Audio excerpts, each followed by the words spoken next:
Please don't cut that. Welcome to the second episode of In Defense Of, the internet series dedicated to looking at the hunks of raw gold buried in movies, TV, and books that I cherish and others didn't find worth the time to mine. I'm your oil man laying broken at the bottom of a hole, Jared Walter, here to deliver these subtle threats of friendship to the underrated art in our world. This time we'll be looking at 2020's Irresistible, written and directed by Jon Stewart. When this movie hit VOD in June, it was pretty panned across the board. Critics and fans alike decided there was no longer room for Jon Stewart to keep lecturing us about corrupt media and crooked politicians. They were right. There is no room for him for that. All of his acolytes are out there on CBS, TBS, HBO, Comedy Central, Peacock, and Netflix doing that. However, they were wrong that Irresistible was a repackaging of Jon's greatest hits. While there are plenty of tried and true Daily Show bits threaded through the script, and we'll go over those later, the film is actually a heist switcheroo that I would compare to be a fun blend of Citizen Kane and The Usual Suspects. So let's get into it. Firstly, the objective stuff. Irresistible scored a 40% from Rotten Tomatoes and a 47% on Metacritic. That's pretty bad. Overall, the reviews criticize this film for being too hard-hitting with contrite messaging. I love Irresistible for the same reason I love Carell vehicles like Over the Hedge, Get Smart, The Big Short, and even Space Force, all of which I may do episodes on because none of them get the credit they deserve. I really appreciate all of these works for reminding us that the systems we trust and rely on are built by and of people that are just as dumb as you and me.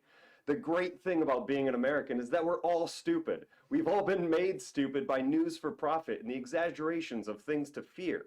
Steve Carell and Jon Stewart are two of the few people that get that we're all dumb and afraid and in need and perpetually act and vote against our own self-interests because we've been bold-faced lied to. If that sounds condescending, you're probably not going to like Irresistible. Yet, watching it with an ear that is listening for the message of, come join us, the future could be better, instead of an eye scanning to be wounded or offended, lets you be in on the joke. A probably necessary side note here. At the end of the day, I really don't care who you voted for or how much money you believe police should be funded with. What I care about is that people understand that we are and have always been getting played by overly ambitious egomaniacs and sociopaths. Joe Biden is really no better for this country than Donald Trump as long as we remain blind to one another and the needs and concerns of our communities. Irresistible asks the same things Stewart has always asked, which is simply, don't believe everything they say. Be critical, be empathetic, and be in on the joke. The whole system is stupid and broken because we made it. Let's figure out how to fix it while also appreciating that there is no real solution because we are incapable of making a perfect system. This awful truth is hilarious when you zoom in on any candidate's rhetoric and then see who funds them and what their actions are. The hypocrisy Stewart and Carell display isn't meant to insult you. It asks you to be in on the joke. On June 26th of 2020, that was a real hard ask. At a time when our national and individual rhetoric was bursting through the works and deafening our bastard children, a heist movie set during a campaign was destined to hit the wrong tone. That's our fault, not Jon Stewart's. Secondly, Stewart's reign of 3,481 episodes as host of The Daily Show changed comedy and set the standard for what political comedy could do. Compare Jon Stewart to Lorne Michaels or Conan O'Brien or David Letterman over the same years. No one comes close to creating the same number of powerhouse writers and performers, let alone the amount of groundbreaking satiric techniques through a time that dealt with 9/11 and the rise of Fox News. He gets to take a victory lap for those years. If you are an neurotypical Daily Show obsessive like myself, you may remember the long drawn-out bits and montages isolating and identifying systemic problems in politics and the Fourth Estate, from CNN's terrible habit of having to leave it there. 7% unemployment to 9.8% unemployment is worse. I'm sure there's nothing that would stimulate the Republican base like seeing people who are out of work is for no fault of their own not have this. We're going to have to leave it there.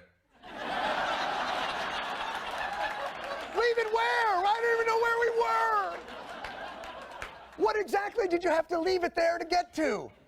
These are all Daily Show takes, delivered in Easter egg form, and they echo through the movie and remind us that things didn't get better and making fun of it didn't fix it.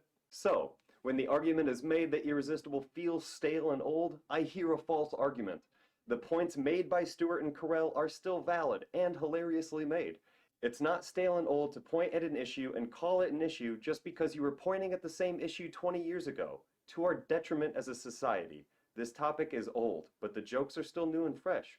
Racism, still a fucking problem. Doesn't mean Dave Chappelle's career is stale now. Quite the opposite. People showed up wanting Stewart's take on Trump and MAGA Nation, but that's not how movies work. They take a long time to make. Making fun of that shit is Trevor Noah's job now. A lot of people showed up expecting current critiques and got a bigger picture message and then falsely judged Irresistible against the movie they were expecting in their heads. Even worse, I think a lot of people showed up to this movie expecting Jon Stewart to show them how a win in November was possible and how we can move forward as a nation, and the answer was, you have to work. Irresistible is, and I can't believe I feel like I have to say this, but I feel like I have to say this, a work of narrative fiction. It's very loosely based on weird details in our laws in the 2017 Georgia runoff election that raised over $55 million over one single congressional seat. And we're going to do it again in January. There is no direct comparison to 2020's political climate and this movie except for the amount of money in our politics. Irresistible looks at how much money goes into politics and how gross that is. That's it. No liberal silver bullet or special message, no antidote or cure for the toxicity in our culture.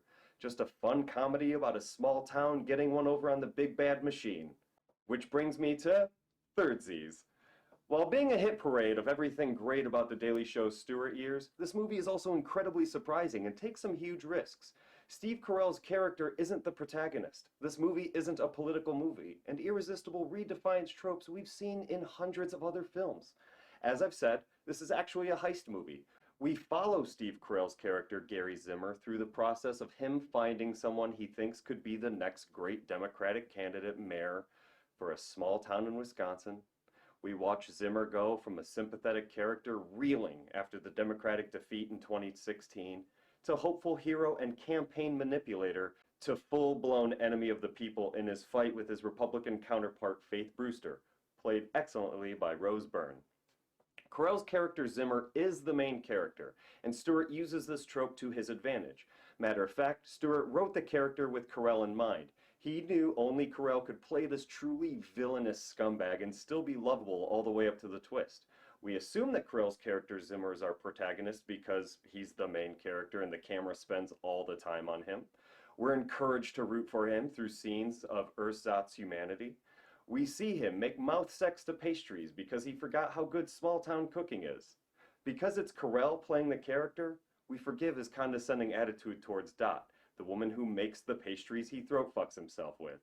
We watch Zimmer try to be a man of the people when he goes to the local bar, because it's hilarious to watch Carell not be able to open a Budweiser. Do the bottle opener?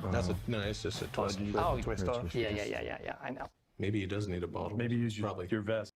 We ignore the fact that he doesn't ask what's good, or look at what the locals drink. He orders what he thinks will make him acceptable. You know, like a condescending asshole. We accidentally root for Carell because we get to see Rose Byrne humiliate him personally and professionally at every turn, so he earns our sympathies. Yet Byrne and Carell's character are the same disgusting manipulators, screaming at the crowd, "Give me the First Lord and let me get away!" Clearly sending the message that these people he's here to help aren't worth his time. All the while, the real heroes of this movie, the Ocean's 11 team if you will, are all the secondary and background characters that make up the town. The true hero of this movie is Diana Hastings, perfectly played by Mackenzie Davis. Diana Hastings is the Frank Ocean of this tale. She devises a plot and organizes her town to sucker Carell and Rose Byrne's characters into town. Her father, Colonel Jack Hastings, is simply playing a role on behalf of the town, exactly like an operator con man, hoping to entice all the political money that follows even small-town campaigns now. Because we've seen similar formulas, Stewart finds a way to deliver the twist in a way you wouldn't expect. He cuts back to the original YouTube video that sets off all the plot that first put Colonel Jack on the radar, but this time we see the full cut of the video, the one where Jack needs a bunch of takes to get his speech right, and at the end the whole town cheers. Not because of the words he says, but because they finally got all the footage they needed. It's at that point that we should see Carell's Zimmer as a jerk and realize that Stewart played us the whole time, simply by pointing the camera at him. So Irresistible isn't the political satire to save us. It's just a good time watching regular Americans get one over on big money body politic. There's a taste for that in this country. It got Trump elected in 2016. Maybe if you don't get why this movie is funny, you're more deeply disconnected from the people and opinions that have free reign in the place you live. Instead of being scared of one another, we could try to conceive why we all hold the different opinions we have. Then we can look at those differences and find common ground. Then we can have a dialogue. Then we can get Trey to run for mayor against me just to rip off the Koch brothers. If you don't already, please follow the channel. We have cool stuff coming out every week. Check out the podcast feed if you don't mind. We do some free-form improv stuff over there. If you dig us, share us with a friend so y'all can debate with each other why I'm wrong. And on a final note, for everyone that did a shitty, snarky review of Irresistible and simply titled it Resistible,